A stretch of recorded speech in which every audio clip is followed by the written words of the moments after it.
దేవుడు అవయవములలో ప్రతి దానిని తన చిత్త ప్రకారము శరీరములో ఉంచాడు. మీ శరీరాలను మీరు చూడండి.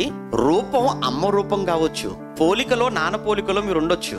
అలా అని నాన్న ముక్కు నీ ముక్కు సేమ్ ఉన్నంత మాత్రం నాన్నేవి నీకు తీసి పెట్టలేదు. అమ్మ మూతి నీ మూతి సేమ్ ఉన్నంత మాత్రాన అమ్మదేవి నీకు ఇవ్వలేదు. రూపాలు పోలికలు ఒకలా ఉండొచ్చు, కానీ పెట్టింది అమ్మ కాదు నాన్న కాదట. ఎవరు పెట్టారట? దేవుడు.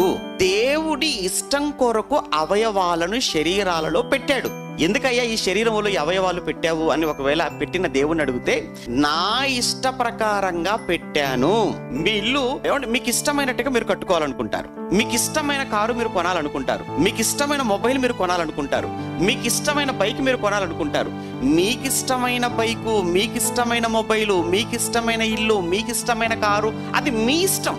కానీ మీ శరీరములో అవయవాలు అనేవి మాత్రం అవి మీ ఇష్టం కాదు, అమ్మా నాన్న ఇష్టం కాదట.